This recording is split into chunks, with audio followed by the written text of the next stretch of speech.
Salut, alors configuration un petit peu différente aujourd'hui parce que j'ai fait tomber mon ordi portable, donc la caméra qui est sur l'ordi ne fonctionne plus. Et comme par hasard, un problème n'arrive jamais seul. Ma carte son a un souci aussi, du coup je fais ça à l'ancienne et j'espère surtout que le son te plaira. Et donc c'est parti. Dans cette vidéo, je vais te parler de l'intérêt qu'en tout cas j'ai eu aussi pour pratiquer la guitare, mais en utilisant un petit peu ma voix. Donc je vais te donner donc 6 bonnes raisons pour faire la même chose aussi. Tu verras un petit peu pourquoi, je vais t'expliquer. Et 2 mauvaises raisons que j'ai tournées en bonnes raisons, et je te dis ça, donc tu verras bien pourquoi. Je dis ça juste à la fin. Alors, déjà, en premier lieu, il faut savoir qu'une bonne raison, c'est que ta voix est un instrument de musique. C'est un instrument un peu particulier parce que c'est un instrument dit naturel. Mais ta voix, du coup, a une mobilité beaucoup plus grande que ta guitare. Donc, des fois, tu n'es pas avec ta guitare. Et tu peux quand même, avec ta voix, par exemple, si tu as des idées, si tu as des mélodies en tête, tu peux prendre ton téléphone et enregistrer déjà ta voix et après retravailler ça sur la guitare, etc. Donc c'est ce que j'ai fait pendant un certain temps. J'avais fait pas mal de maquettes, de compositions et à un moment donné, ben, j'avais des idées et ben, justement ça m'a servi comme ça à produire des choses qui sonnent un peu forcément différemment parce que tu n'es pas sur l'instrument. Et tu développes en fait une musicalité qui est plus intérieure et sans avoir ton instrument. Et du coup, tu auras forcément autre chose comme élément produit après. Donc ça c'est cool, c'est une portabilité, en fait une mobilité sans pareil. Donc même si la guitare est assez cool pour transporter, donc voilà, la voix, il y a rien à faire, c'est imbattable. Donc voilà, mobilité absolue. Ensuite, la voix, on peut faire des notes, certes, on peut chanter des notes, comme on disait, donc c'était pour ça aussi que c'est utile. Donc on peut chanter et produire du son où l'on veut et sans guitare. Mais ce qui est cool aussi, c'est que la voix est aussi un instrument qui est avant tout rythmique. Et en fait, comme tous les instruments, en fait, tous les instruments sont avant tout rythmiques. Et s'il a un peu de chance, il fait des notes aussi en même temps. Et si il a encore un peu plus de chance, il fera plusieurs notes en même temps, donc c'est-à-dire des accords. Et donc la voix, si tu as des rythmiques en tête, donc par exemple,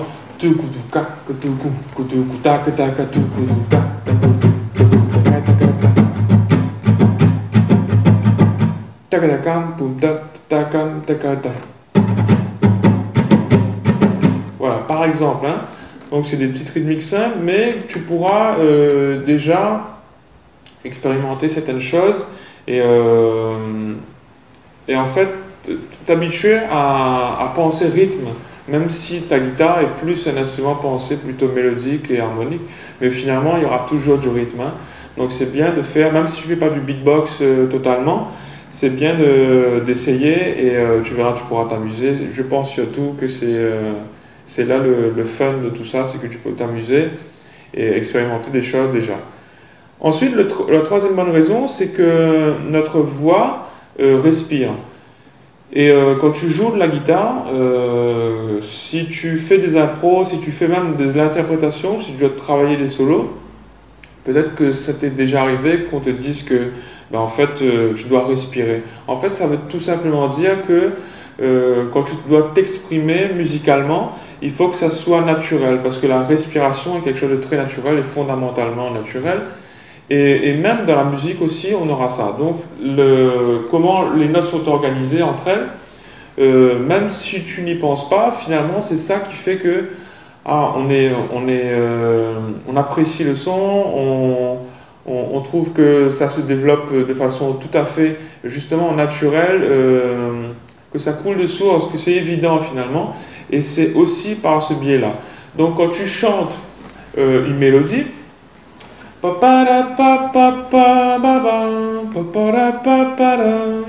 je respire,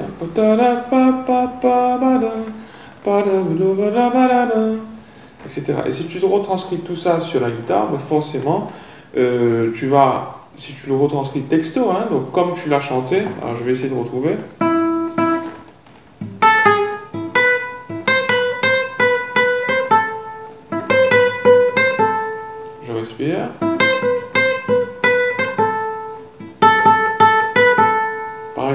fais à peu près ça.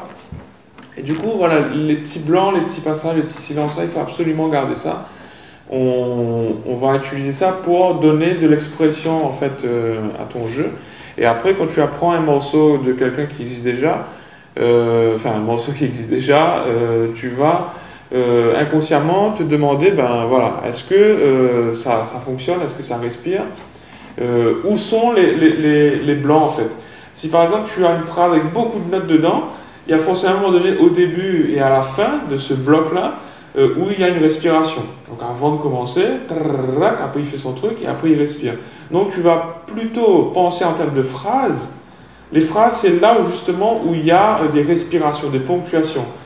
Et au lieu de penser note à note. Donc ça t'aidera peut-être à apprendre des solos plus compliqués. Ensuite, on aura comme quatrième bonne raison, ben, le fait de chanter t'aidera à travailler ton oreille. Donc par exemple, si tu prends deux notes sur ta guitare, ou sinon une gamme que tu connais par exemple,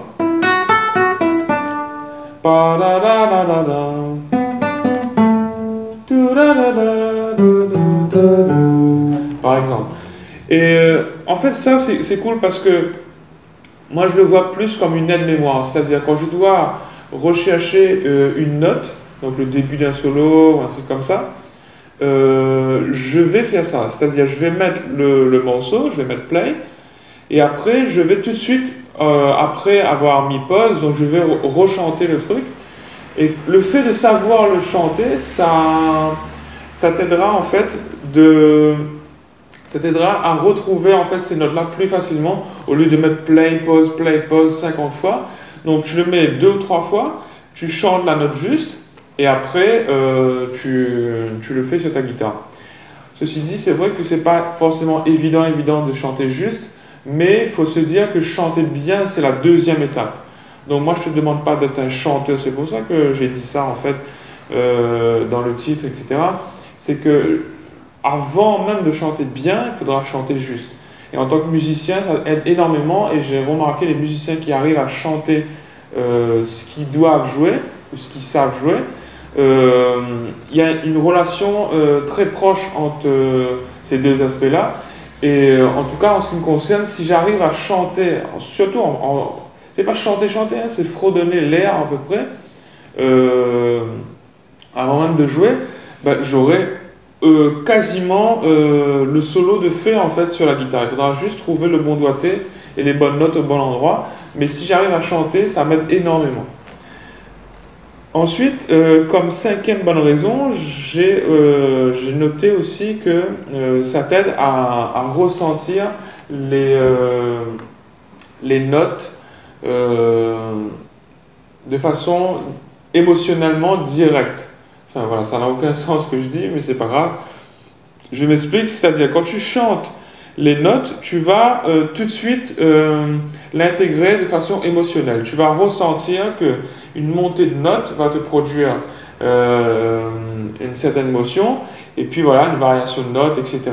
En fait, tout ça est un peu moins direct que quand tu pratiques l'instrument. Parce que quand tu pratiques l'instrument, tu penses à la technique, où sont les notes à bien appuyer, surtout pour la guitare. Mais quand tu chantes, tu vas gommer une certaine part de technique, etc. Même si il faut avoir une bonne technique. Mais au début, à peu près tout le monde sait chanter. C'est-à-dire, les morceaux que tu aimes bien, généralement, quand tu les chantes, tu vas les chanter à la bonne tonalité, c'est-à-dire à la bonne hauteur. Plus ou moins juste, mais à la bonne hauteur. Et ça veut dire que tu as déjà une mémoire en fait de ces notes-là, de ces échelles de notes, etc. Et du coup, pourquoi pas utiliser ça sur la guitare. Et donc, le fait de chanter va te connecter assez rapidement à l'émotion même des notes et des variations, surtout entre les notes aiguës et graves. Donc, quand tu vas rechercher un solo sur ta guitare, tu vas te demander, la base, ce serait ça, de trouver la première note déjà. Ensuite, la deuxième note. Par rapport à la première, est-ce qu'elle est plus grave ou plus aiguë? Et après, tout ce processus-là se fait beaucoup plus rapidement, hein, ça se fait inconsciemment, mais il ne faut pas oublier que c'est un peu la base. Si tu arrives à trouver la deuxième note par rapport à la première, est-ce qu'elle est plus grave ou plus aiguë? c'est déjà gagné. Ça te fait comment ça t'accélère un petit peu le travail, te met déjà tout plein de notes de côté et ça sera plus simple à trouver après. Donc quand tu chantes, tu vas ressentir plus facilement après ce genre d'écart de variation entre des notes aiguës et graves. Et si on fait ça en exercice, donc je le fais souvent en cours, on va prendre une note ici. Ta da da ta da ta ta da da da ta da da ta da ta da da. Ok, donc parce que j'ai l'habitude de chanter entre guillemets comme ça, j'ai plus de facilité à trouver après des notes et tout simplement à ressentir si la note est plus aiguë ou plus grave. Ou si la note se répète aussi, c'est tout à fait évident. Ensuite, tu peux tout simplement t'accompagner à la guitare. Même si tu ne veux pas être chanteur réellement, le fait de t'accompagner en chantonnant, en faisant la la la, te permettra de savoir si ta dé, ta dé, ta da. Te permettra en fait de ressentir à la note près où on doit placer le nouvel accord.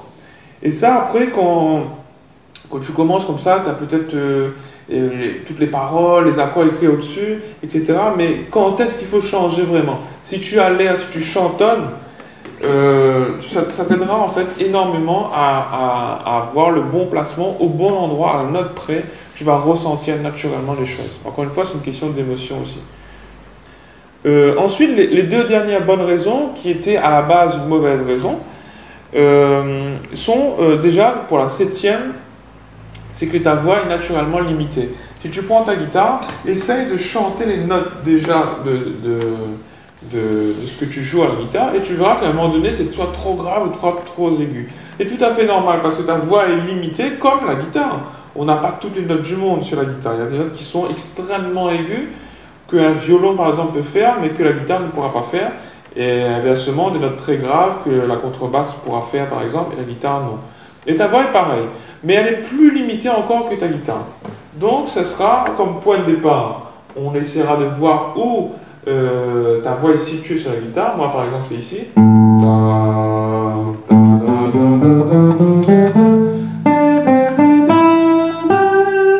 Là, je suis un peu limite. D'accord, donc là, je suis trop limite, donc je vais descendre. Voilà. Et donc, ma voix se situe plutôt entre le sol qui est corde 1, case 3, et le la qui est grave, corde 5 à 8. La, ta. Après, comme j'ai fait là, j'ai dit les notes à la fin, mais t'es pas obligé de dire le nom des notes. Hein. Surtout au début, c'est pas très grave. Et du coup, ta voix est limitée, et même si, là j'ai transformé ça en avantage, même si tu es limité sur ton instrument, tu peux utiliser ces notes-là pour les rejouer, les mêmes notes, mais jouer plus aiguës. Par exemple, ici, je vais te donner ça ici. Par exemple, là.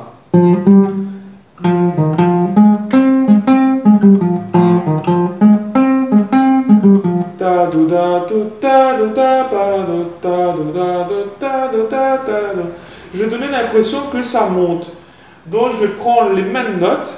Donc, je prends surtout la première. Donc, ce qui est un Fa ici.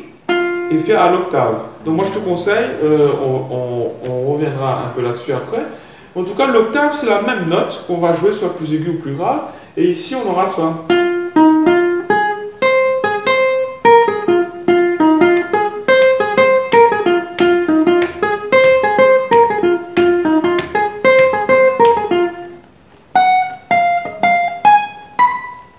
Ah, là c'est trop aigu par exemple. Donc j'ai gardé un octave qui m'intéresse un peu plus et qui se trouve là dans ce cas-là, très limite par rapport à ma voix. Mais ça ne me limite pas parce que l'instrument, la guitare, peut jouer plus aigu, donc je vais m'autoriser à faire ça. Ensuite, la dernière bonne raison pour utiliser ta voix, qui est à la base une mauvaise raison, que j'ai modifiée, c'est-à-dire notre voix est a l'impossibilité de jouer des accords. Pourquoi? Parce que notre voix va chanter une seule note à la fois. Et un accord, c'est plusieurs notes jouées en même temps. Donc, notre voix a l'impossibilité de jouer des accords. Mais, comment j'ai transformé ça en avantage, c'est qu'on va jouer des arpèges avec la voix. Et dans notre cas, c'est que les arpèges sont tout simplement des notes de l'accord qu'on va décomposer. J'essaye de faire vite parce qu'il n'y aura plus de batterie après sur mon téléphone. Alors, par exemple, cet accord-là, qu'importe comment il s'appelle, je ne peux pas le chanter. Je vais faire ta, mais je vais chanter qu'une seule note dans l'accord, au lieu de trois. Et je vais, pourquoi pas, jouer en arpège. Enfin, chanter en arpège. Ta, da, da. Et là, je fais les notes de l'accord, mais décomposées, donc l'arpège. Ta, da, da. Ta, da, da. Ta, da, da, da, da, da. Ta, da, da, da, da, da. Pour avoir des idées. Donc ça offre naturellement plein d'idées. Et même si notre voix ne peut pas faire des accords, elle peut faire des arpèges et donner l'intuition que tu joues, que tu chantes des accords en fait. Et donc voilà, j'espère que ça t'a plu. N'hésite pas à t'abonner s'il te plaît si la vidéo t'a intéressé surtout. Et chante un maximum, ça m'a beaucoup aidé. Je te dis donc à la semaine prochaine, je fais une vidéo par semaine. Donc à la semaine prochaine, là il y a eu des soucis de technique, là je vais essayer de régler ça. Et voilà, tu me diras un petit peu si ça t'a plu malgré tout. Et je te dis bonne pratique à toi. Allez, salut.